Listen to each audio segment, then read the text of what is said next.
Okay, I wanted to talk about the topic of a masis. So I wanted to start off with a Gemara. We've had, I believe, the daf for tonight or tomorrow, depending where you are, brings brings in the controversial story of the stoning of Jesus, and I wanted to relate that Gemara over. That way, we could see how there are other instances where the Gemara up to date. I believe there's three other sightings of the concept of the Masis. Okay, so let's look at Daf Mem Gimel. Mem Gimel Amud Aleph on the bottom. The Mishnah discussed the rule about how if they would sentence someone for skila, let's say, they would actually have a what's called a cruise. They would announce this person so and so is going out to the Beis Haskila. So the Gemara on the bottom of Mem Gimel in some editions, not every edition, um, has a story. Not such a nice story. Kind of got us into trouble over the years, but we're going to talk about the story anyway. It was taken out by the censor, but there are plenty of Gemaras that still have it on the side. Okay, and that's what Sanhedrin Mem Gimel is famous for. Okay, the Gemara says, Tanya, the Erev Pesach Toluhu Liyeshu Hanotzri. On Erev Pesach, Jesus was hanged. V'hakaruz Yotze Lefanav Arba'im Yom, and they announced it for 40 days previous, after he was sentenced. Yeshu Hanotzri Yotze Lisakel Al Shakishef. Wait, I have a question. It's how Ready? I thought you're supposed to kill him the same day, the So next that, day. yeah, that's what I was wondering. That this must have been some kind of exception. That's my only way of explaining this. I had the same question. That you don't wait. I guess he certainly was an exception. So they would announce that this person, Yeshu, was going to get stoned. Al Shakishe Fehisit V'Hidiach Yisrael. He caused the Jews to sin. Kol Mishiyadeh Lo Zechus Yavo V'Yilamed Alav. Whoever could figure out any way to get him off through learning some kind of zechus. And nobody found any reason to spare him, and they ended up hanging him on Erev Pesach, or what we call today Easter. Okay, so we see from this Gemara, well, it was actually bought as a side question regarding whether they would announce it or not right away, or they would announce it for 40 days. So the Gemara isn't so clear. And the Gemara ends up saying, Amar Ula v'tizbara, bar hafuche zechusu. You think that this person, Jesus, was someone who had a chance to become innocent, that someone could find a reason to spare his life? Right? The Torah says, have no pity. Don't cover up. Have no pity on this masis. So therefore, there's no ruling at all. There's nothing to discuss this concept of hachraza. Ella, the shiny Yeshu Hanotri the Karv Malchus. They broke the rule, meaning you can't ask me any questions regarding a hachraza or anything, because this whole thing was an exception.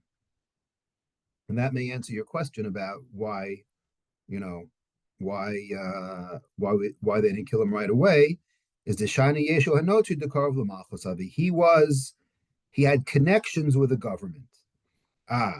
So because he had connections with the government, they were scared not to give him a second chance to find the zechus. So therefore, we could understand why they announced it for 40 days. But usually the Gemara concludes that you do one hachraza was done on the way to the Beis Haskila. On a completely, different side note, Rav Yaakov Emden has a whole discussion about what does that mean he was Karov Lamalchus, okay? Because the Rav Yaakov Emden is known for his history,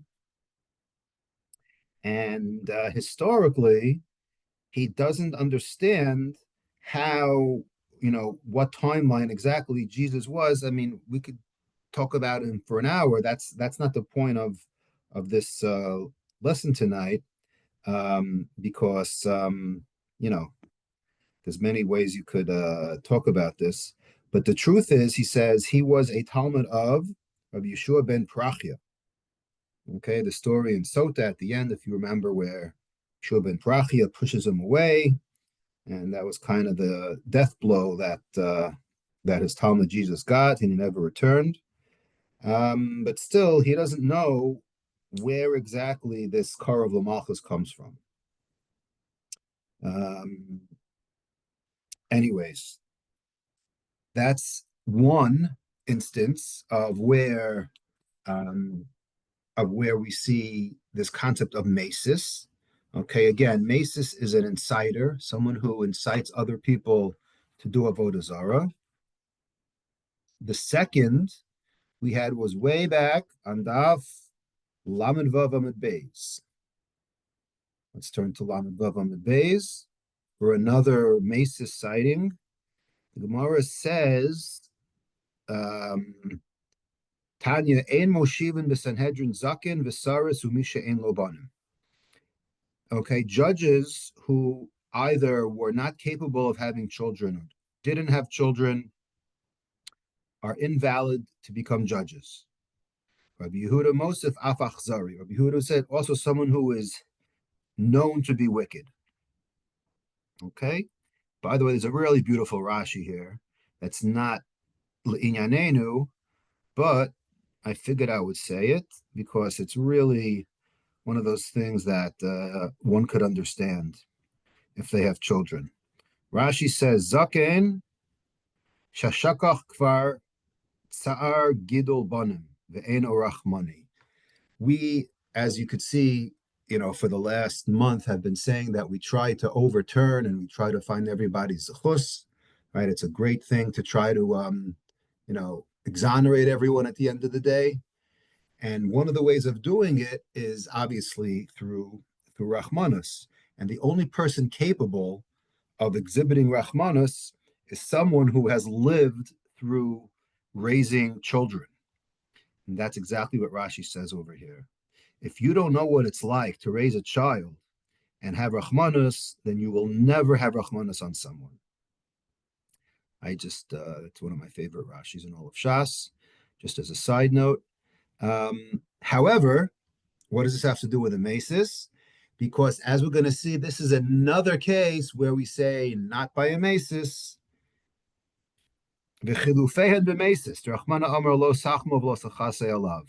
However, a judge for a mesis can be an exception and not have children because we don't really care so much about the mesis. We bend the rules and we say, okay, let there be a judge that is not a Rahman. That's fine. So that is case number 2 of the mesis. We're going to go back in order to Lamed Gimel Lamed Beis. Lamed Gimel Lamed Beis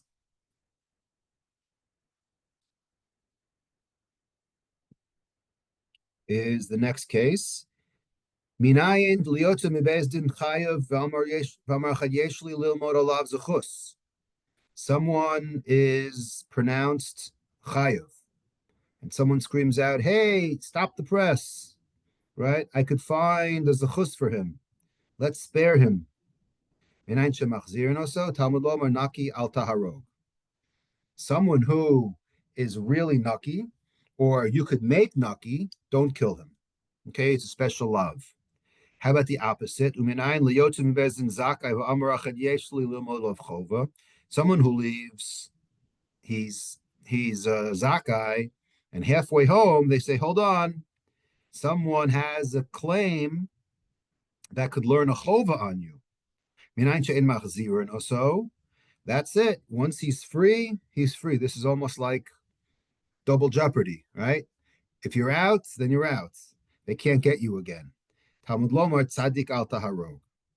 Okay, if someone became a tzaddik through the power of Bezdin, not he's a literal tzaddik, because or else he wouldn't have been in court at all, but if he was made right by the verdict of court, then we say that you can't go back and convict him.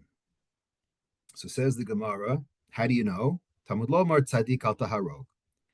And Amar of Shimi Barashi, v'chilufa lemesis, tichsiv lo sachmo v'lo sachasa alav. And when it comes to a mesis, everything is reverse. Okay? If he went out, if this mesis was left innocent and someone found a way to convict him, we say, let's go convict him. So here's another example of where we bend over backwards to absolutely try to nail the mesis. Okay, there's something about this mesis that we just can't stand. And the first instance of this is on Daf Chav Tes. Because on Daf Chav Tes, on the bottom, Gemara has a line that says, Im lo ta'an ein to'anin lo. This has to do with to'anin, which is the subject, which is the concept. And to us, it's very difficult to understand, especially today, because today we don't, advance any tainas. We let you take care of yourself through your lawyer. But back then, there's a concept called ta'anin alei. If the judges found a reason for you to get off, then they would actually advance claims on your behalf. All right, this is hard for us to relate to. But anyways, this is what it was done. Im lo ta'an, ein to'anin lo. Okay, when it comes to, when it comes to dine nefashos, afagav de lo ta'an to'anin lo. In dine nefashos, if he doesn't advance a claim for himself and someone in one of the judges says, hey, did you ever think of this? And he goes, yeah, no, it sounds good. I like that. Bezdin could actually fight for you. They could actually be a lawyer without you even knowing. However, but not when it comes to a mesis. Mesis is the exception. We never, ever help out a mesis. So the Gemara says, what is this mesis business all about? Maishna mesis. Amar Chaber Bar Chanina mepirka de Rab Chia Baraba Shmiel Shani mesis de Rachmana Amar Lo Sachmo V'Lo Sachas Elav. Well, we already know the answer. The answer is that the Torah says, have absolutely no pity for this mesis. So the Gemara goes on to say what the source of the mesis is. We're going to get back to that. But for now, I'd like to look in to a little bit about what this whole discussion is about. Okay, because we're going to connect it, or the Gemara, at least on Daf Chav Tes, connects it to the story of the Nachash, right? As we all know, that the Nachash is the source of this rule about advancing claims and what we call Tainin Alei. But first, let's understand this concept. Where is the source in the Torah for the mesis? So if we open up, we go to Parshas Re'eh. Okay, Parshas Re'eh, chapter 13, verse 7. Ki yisitcha achicha ben imecha, o bincha, o bitcha, o eshes chekecha, o reach asher kenafshecha b'seita le'mor, nelcha v'navda elokim acherim, shelo yadata ataba v'osecha. Okay, Ki yisitcha is the opening discussion, which the Gemara parenthetically learns all the halachas of Yichud from here. We're not going to talk about that, but that's why this Ki Yisitcha may sound familiar. But the actual discussion of Ki Yisitcha hinges on the parsha before this, which talks about Navi Sheker, right? A Navi Sheker is trying to claim that he has this nevius and he leads people astray. So it continues on people leading people astray. And it talks about a person who is masis, someone who tries to entice you and says, come, let's go. Let's go and worship Avodah Zarah. So the next pasuk says, "Melokei ha'amim asher sivutechem hakruvim alav o harchukim mimeka miktzeh haaretz v'ad ktzeh haaretz." Okay, let's worship a god from the other gods of the people who are close to you, who are distant from you, anywhere from one end of the land to the other end of the land. So the Torah warns us and says in pasuk 9, "Lo tovelo v'lo tishma elav." So this is a rare pasuk because there's 5 lows in here. Okay, so let's count them. Lo tovelo, don't tove. We'll see what that means in a minute. Velo tishma elav, and don't listen to him. Lo tachos eincha, don't have any chas, rachmanus, don't show pity. Velo sachmo, okay, don't show any compassion, and don't cover up the matter. So what should you do? But you should kill this person. Your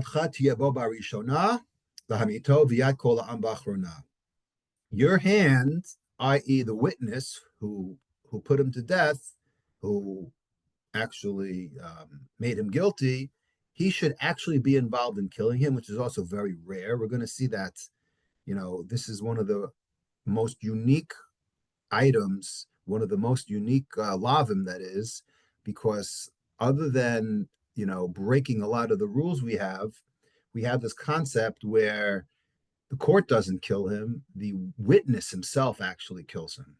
We don't find that anywhere else. Excuse me,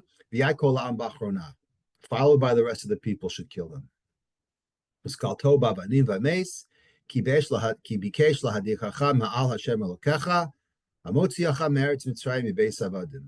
Stone him because he wanted to lead you astray, okay, from God who took you out of Egypt. Okay, so that is in 4 or 5 psukim, that is the that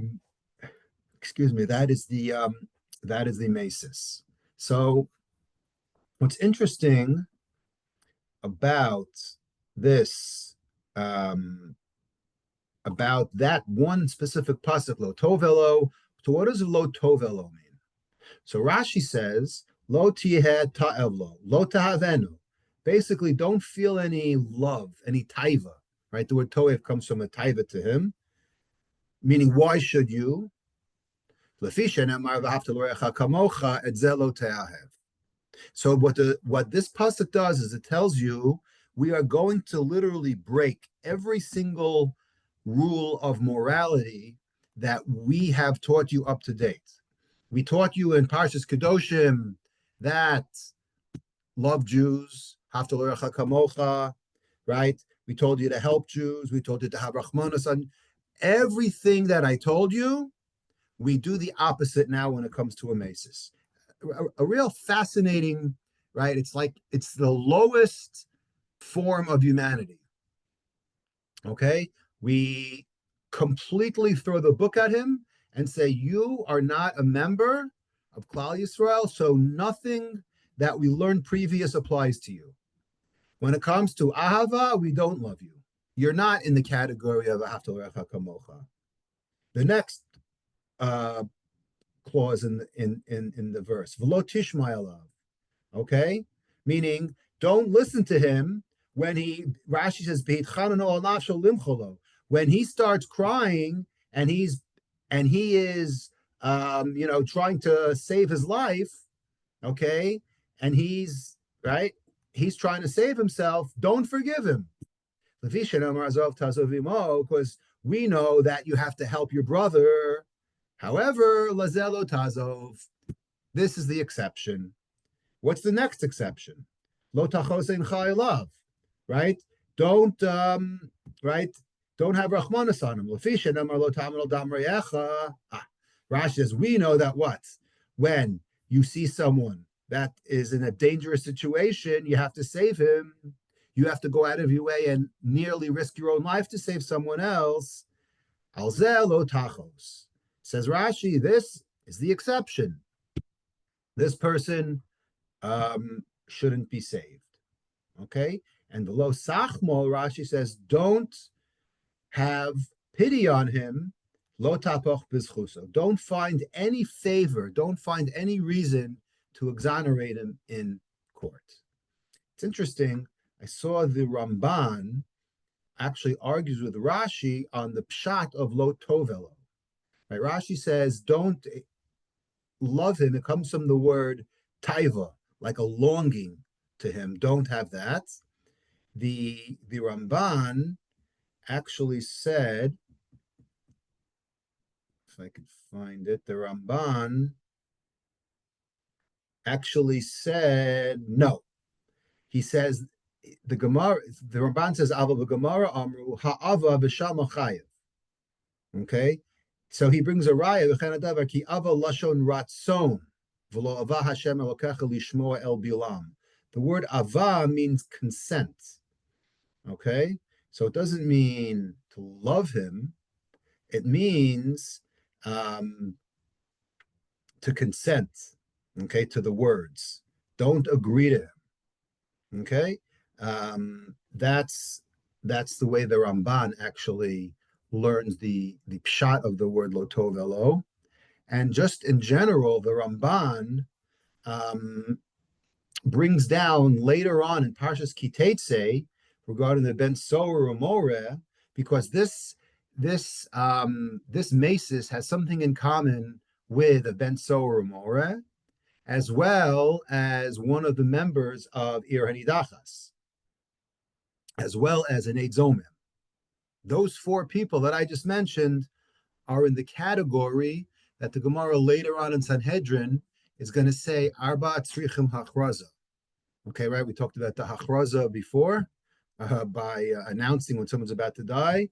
There are four people that have a peculiar type of situation where they're not necessarily punished for their act, they're punished for what they represent. There's something evil about what they're doing.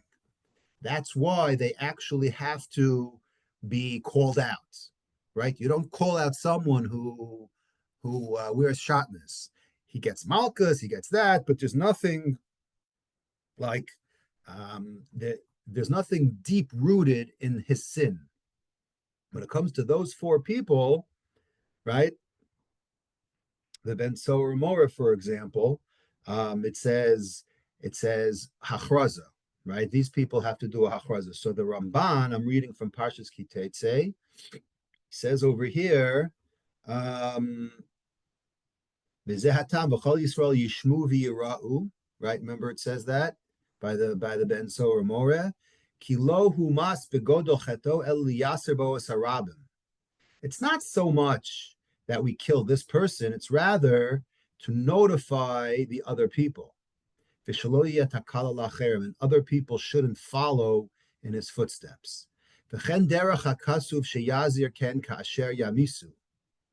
Right? And that's the way the pasuk, this pasuk and other psukim, have a similar notion.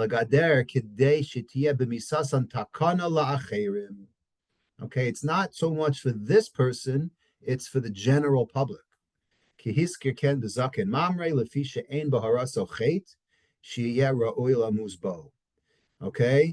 because it's not so much that he did wrong, right? The zaken mamre, right? The person, the judge that disagreed and paskined against what Bezdin said.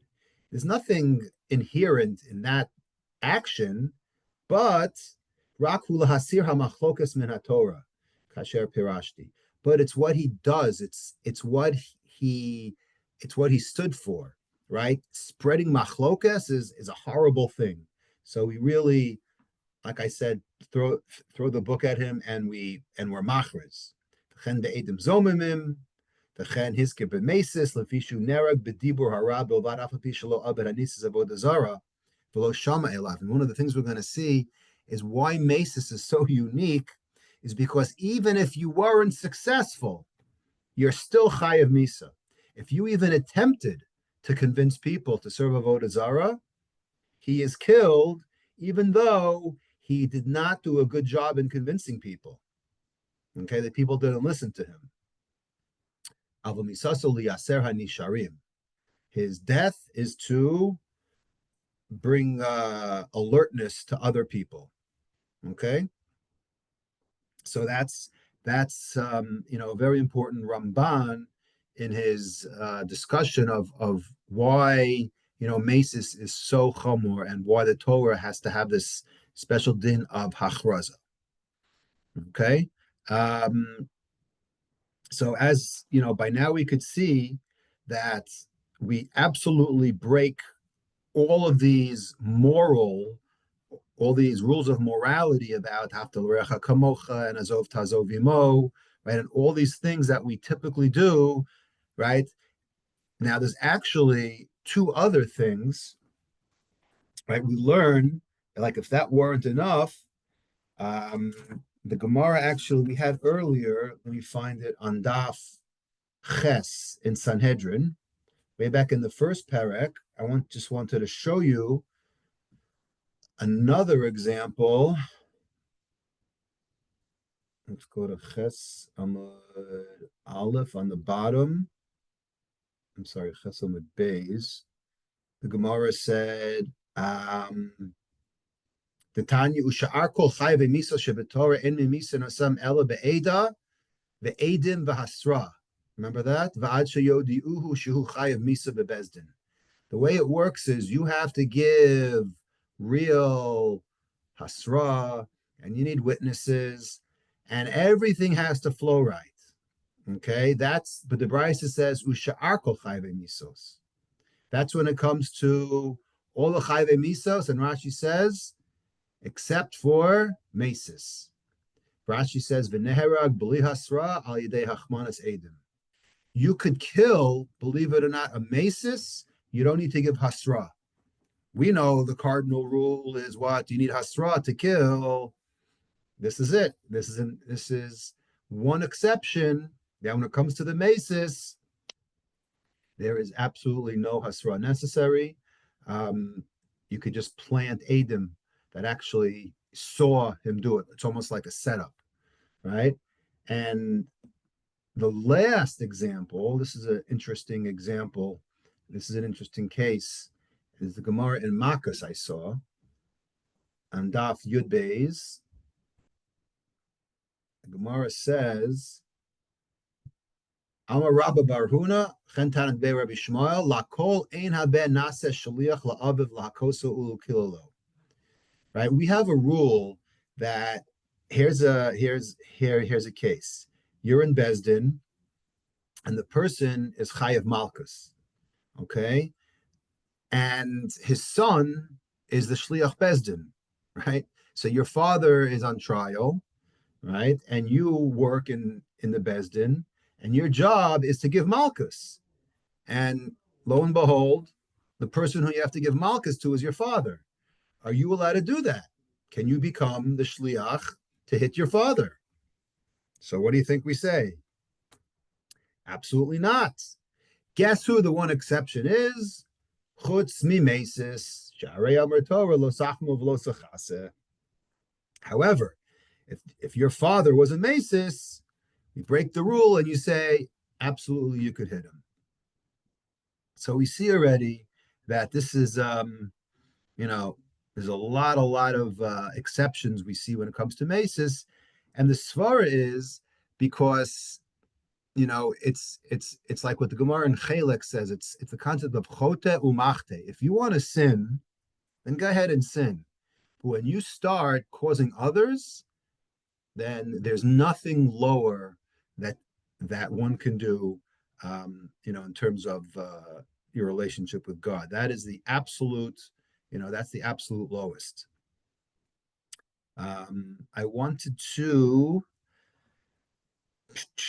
look at the getting back to the psukim just one thing I forgot over here to say is lo sachos eincha alav v'lo sachmo v'lo sachase alav.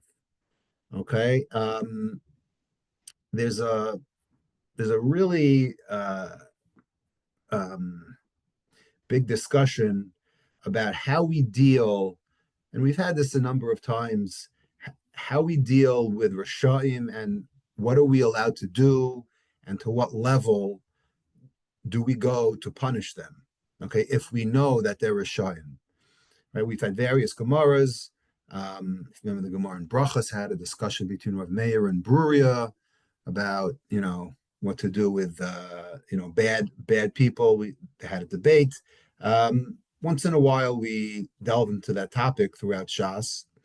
But there's a very interesting commentary from the Rabbeinu Yonah called the Sharei Tshuva. He brings this pasuk, and he says, "Whose harnu bazel we learn from this mesis shelo lachmo l'rachem al hamachtian v'hamachshilin b'nei adam." It's not just the mesis per se, because one thing that we're going to learn is that the mesis is only specific to avodah zarah. If someone convinces someone to go do any other avera in the world, it's certainly not good. It's certainly, or I should say, probably in the category of lifnei iver, but you don't get labeled a mesis. When it comes to mesis, it's only strictly by definition of avodah zarah. Okay. However, okay, we branch this out a little bit. The Rabbeinu Yonah says that we shouldn't have compassion on people who sin and cause other people to sin. Okay,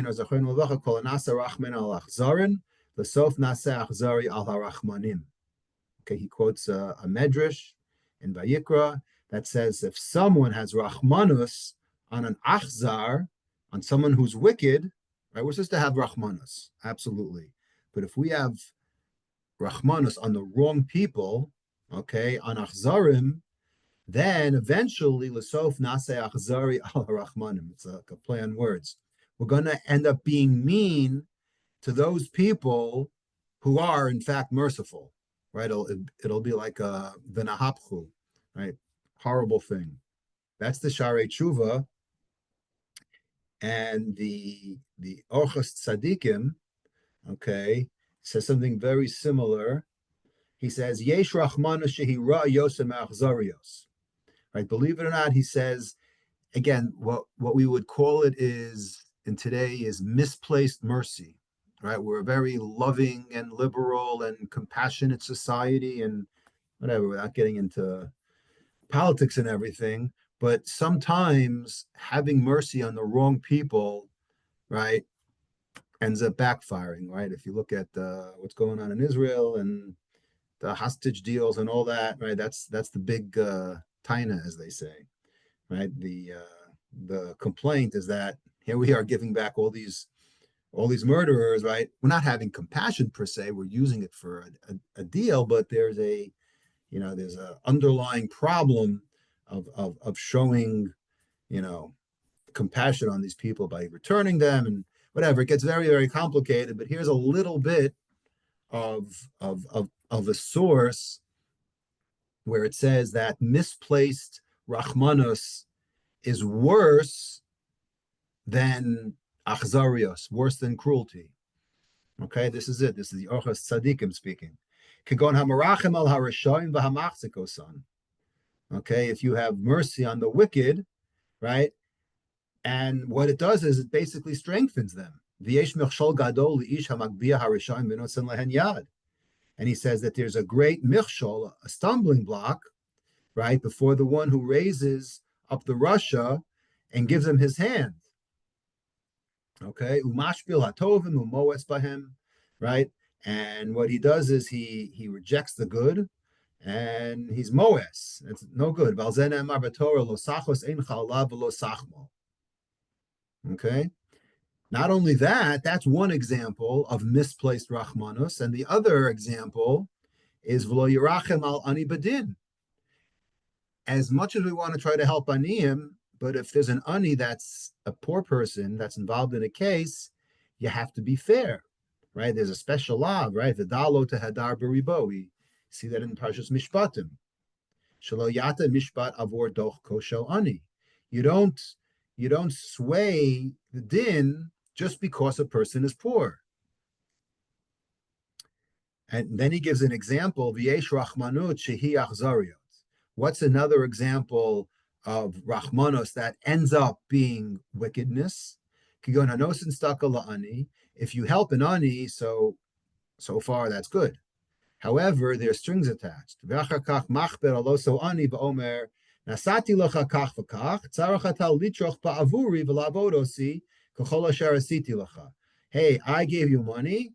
Now you got to pay me back and work for me and do something and serve me just like I did to you. So that's a really horrible thing. It starts as Rahmanus, but unfortunately it goes into the category of misplaced Rahmanus. So that's a bad thing.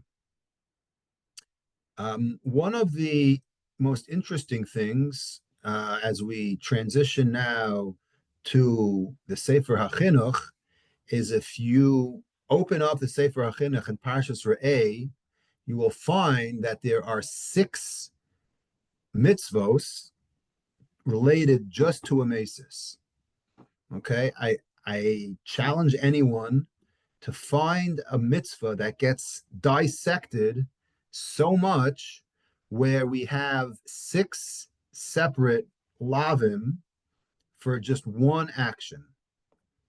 Okay, here we go, Sefer HaChinuch. If you turn to number, just open it up, 457. So this concept takes up 6 mitzvos from number 457 to 462. 457 is shalola ehelva mesis, not to love the mesis. 458 is shalola azov sinaso ala mesis. Okay, not only should you not love him, obviously, there's a separate love of not to leave the hatred toward the mesis. Right? It's like a different way of saying it. Just to show you how many variations there are. 459, Shalola Hatzil HaMesis. Don't save him. 460, Shalola Lamed Zechus LaMesis. Right? Don't find a way out for him. Don't advocate for him. 461, Shaloli Mana Milolamed Al Hasmesis Chova. Don't stop from trying to find guilt for the mesis. Again, it's all one common denominator, just mixed up in a different way of saying it. 462, but we see that, right, there's only 613 mitzvos. 1% of them, or 6 of them, are related just to this mesis. It's unbelievable how much time and effort is put into just one type of sinner. Number 462, Shelo lahasit echad misrael avoda zara. Okay, and that's where that's where we begin. I just wanted to read just a little bit. So 462, which is ironically the last one, is the lav not to be a mesis. So that's on the mesis itself, and the other 5 lavim are on other people to not show compassion, and to keep on hating him, and to not finding a zechus, right? All these things. So what is a mesis? So the Sefer HaChinuch quotes the Gemara on Daf Samach Zayin that we're going to see in a few weeks. Keitzaru inyan hasata ha'omer l'chaver nelech v'never avoda zara plonis o nelech u'nizabech o nelech v'naktir. I go into town and I convince everyone, hey, I found a great thing to do. Let's go over to avoda zara. Right? Let's go and bow down. Or if I tell someone, hey, I'm going to do this. You want to come along with me? Right? Any which way is called a mesis. And the chiddush is, remember we said before, even though the actual act wasn't done. Shelo avdu avodah zarah. Let's say if he was unsuccessful, right? Afal piken dino kedin mesis. Just by saying mipnei dibur bilvad, just because I said something, I uttered, hey, I got a good idea, let's go over to avodah zarah, that itself is fait accompli. So we see very, very harsh and stringent ideas, right? That come out of the Masis. Um, just to read one other one.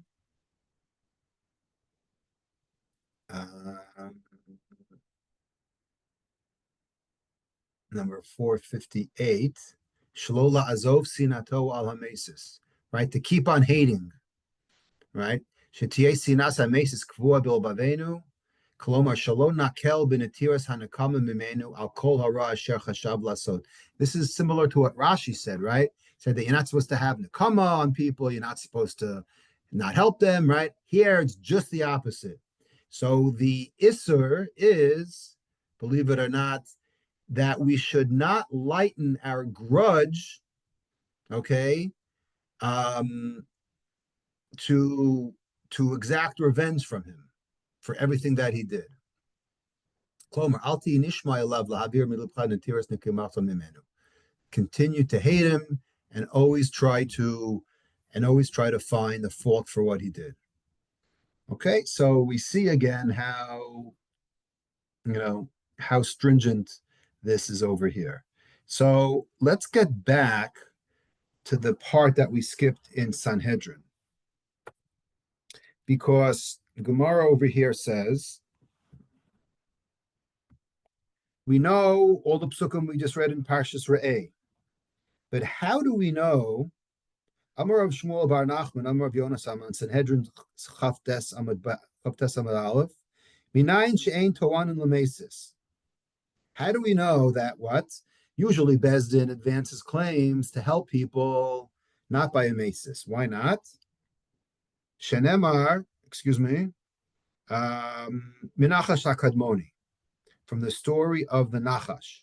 Damar b'simlai harbe tainus hayelo l'nachash liton v'lotan. The snake could have easily wiggled out, no pun intended, of his punishment, and he could have advanced claims to God, but he didn't.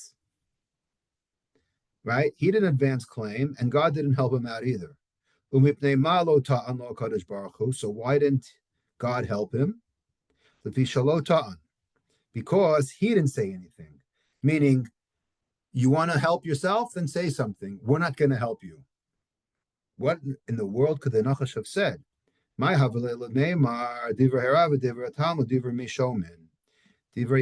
Shomin. He could have said, hey, who said that they had to listen to me? Right? Let's set up the situation. All right. Bereshis Paragimel. Right? Bible stories. This is one we probably remember. All right. Third chapter. All right. Batera Haisha Kitova Etzla Machal. Right. The woman, right? Chava couldn't resist. Vatikach me piryo, she eats it. Vatiten gam leisha imo beyochel, she gives it to Adam. Okay? Great. Vayikra Hashem Elokim al Adam vaymer lo ayeka. Okay? So God says, hold on. Did you eat from that tree? So what's Adam's response is? Not my fault. This is what the Gemara and Avodah Zarah calls kafui tova. Right? Adam said, everything you gave me, this great gift, you could take it and, as they say, shove it. Right? It's not my fault. This woman, this liability, okay, that you created, caused me to sin. Don't look at me. Okay. So God says, okay, so let me look at her. Goes to Chava and says, Chava, what's going on? She says, don't look at me. go next door to the snake. Hanachashi shiyani va'ochel. So what should have happened? God should have said to the Nachash and say, hey, what's going on? Right? The woman, right? Chava just said that you caused her to eat. But that doesn't happen because the story ends. There's no asking the Nachash. Vayom Hashem Elokim ala Nachash, ki asita zos. He didn't get a chance to defend himself. So the Gemara says here he could have defended himself with a claim of, hey, what do you want from me? She should have known better, right? Don't look at me, right? I'm her Yetzer Hara, right? But who do you blame at the end of the day? The Yetzer Hara or the person? We all have bad inclinations. She didn't have to listen to me. That is what the Talmud calls divrei harav and divrei haTalmud, divrei mi shomin. And then, of course, the Nachash gets the ultimate punishment, right? Al gachon chatelech v'avar tochal kol yemei chayecha, and there's going to be hatred, right? Because the Gemara says that what was the Nachash's plan? Right, I love this Gemara. Sota Daf Tes. Right, that's where we're going to go to next. Sota Daf Tes. Let's look it up. Gemara says.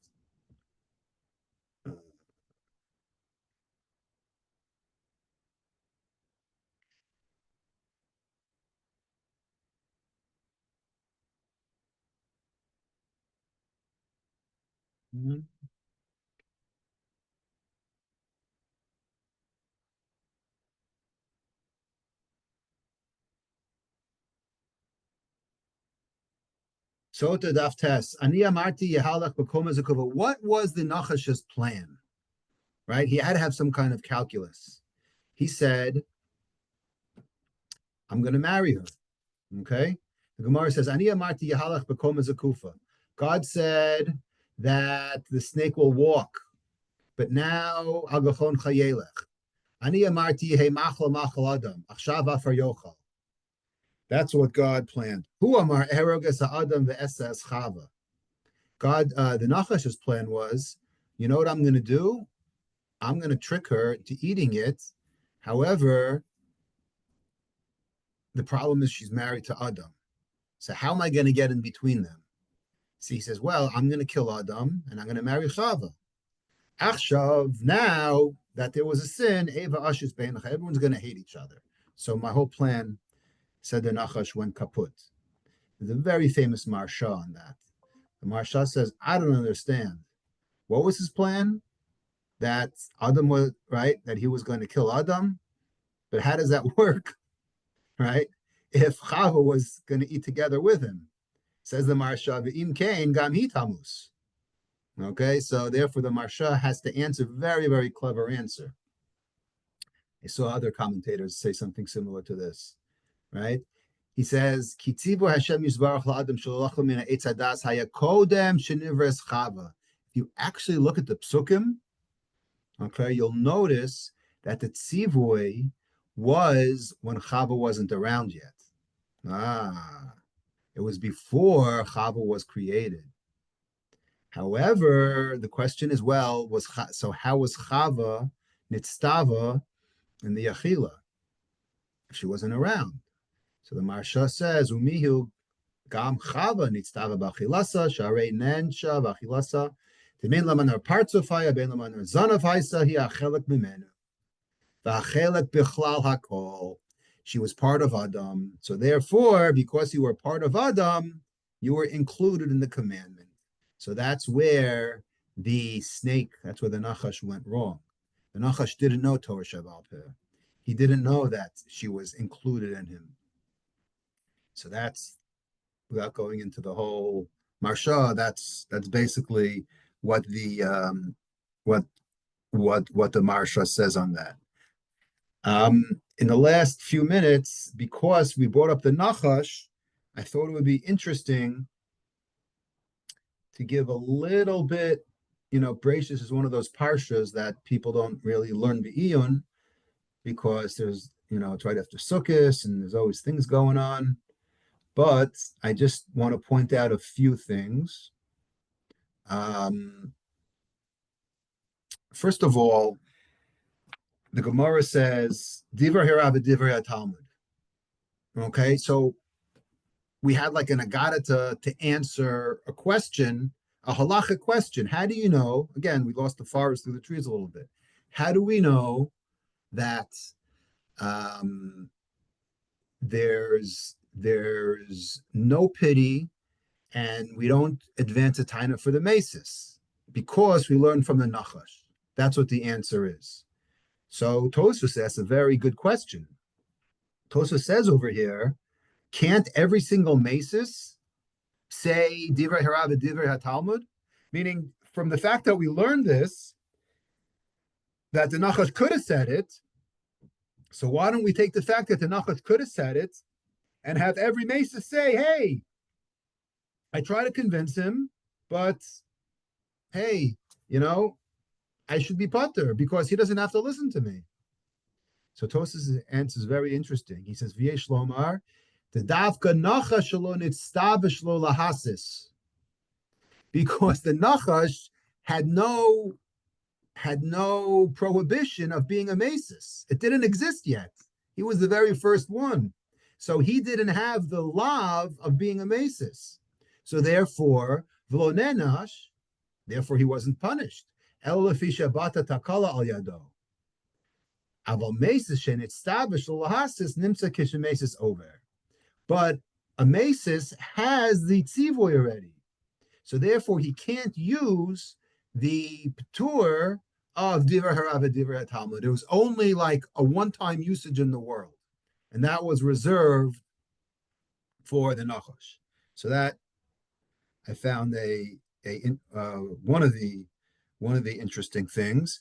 I saw a very interesting also on that topic, a Radak. The Radak says, "Vayomer ki asita zod hulo haya lo ma'ana v'lo shum taina ki adam ve'ishto afal pisha tanosa chalusha haya lehem kitsas taina." The Radak says, if you think about it, Adam and Chava, their excuse wasn't so good, but they at least had some kind of excuse, right? The Nachash had nothing at all, right? Aval Nachash lo haya lo taina klal. That's why when it comes to doling out the curses, the Nachash is the first one. And he says, okay.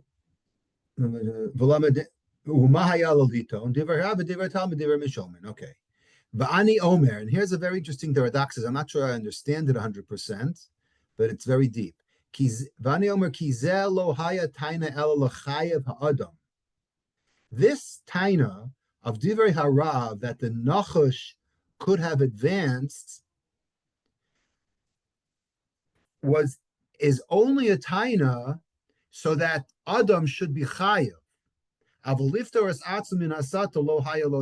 if you split hairs, there's two things that Nachash could have done. Okay, one thing is saying it's his fault. The other thing is it's not my fault. So what are we stressing over here? The way the Radak learns this, very interestingly, is that this taina of divrei harav is only helpful to make Adam chayav. But that doesn't mean that he's pater, because he incited them, right? That's not a good taina.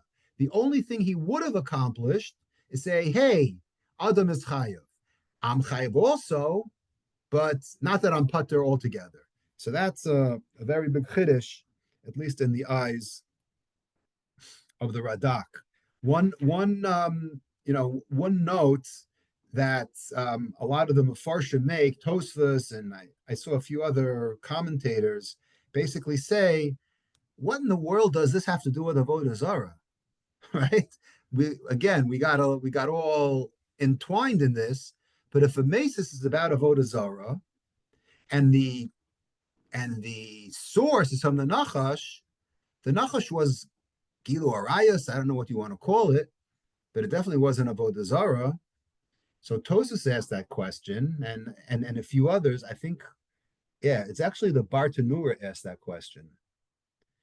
The Bartanura on the Chumash says, "Hey, Kasha, Hare Nachash Lo Haya Mesis, the Ein Mesis El Avodah Zarah." By definition, as we said 100 times, Mesis is limited to the concept of Avodah Zarah. V'yesh lomer Dahari Kamesis Avodah Zarah Mishum Dekamer V'Heyitem Ke'Elokim Yodei Tovara. Ah, okay. So what was the goal again? The goal was once you ate from the eights, Hadas, you would be like Elokim Yodei Tovara. That borders on heresy, Avodah Zarah. So that's how you have to learn this. It's a very just a few minutes on modern day Masis. Okay, so it's though we don't have Avodah Zarah technically today, and this concept of Masis seems to not apply. I saw that Rav Moshe actually uses this phrase in a couple of tshuvas. One of his tshuvas he has in a, I'm just going to say it, I know it's a very controversial topic, is about inviting people over that you know are going to drive on Shabbos, right? This is a fan favorite of a lot of shilas, right? If you know he's going to drive anyway, so what if I tell him to come to shul? I'd rather him drive to shul than drive to a mall, right? There's a lot of discussions about that, and surprisingly, Rav Moshe was a very big machmir when it came to asking someone to drive even to shul on Shabbos to daven with you. He actually called that person a masis, meaning if you incite someone to sin, even though you have good intentions, and he went as so far as to call you a masis. I don't have the tshuva in front of me, but I heard it, that he actually describe that person as a mason, someone who incites someone to sin, even though that person would probably have driven anywhere else. But when you get involved and ask someone to do something, there are other examples he also gave. Rav Moshe was very harif on conservative, on reform. He certainly wasn't a fan of them. In fact, in one of his chuvas also, where he was discussing about a city that wanted to get together and make one like federation where they gave money to all the Jewish causes. It's like an all-purpose tzedakah, right? You would put money in a pot, and all the Jews would get distributed equally. But because some of it went to reform schools and reform shuls and things that Ramosha didn't agree with, you're actually being a masis. You're inciting other people if you get involved in something like this. Anyway, so that's, in just a minute or two, a modern day masis. So I guess we'll stop with that.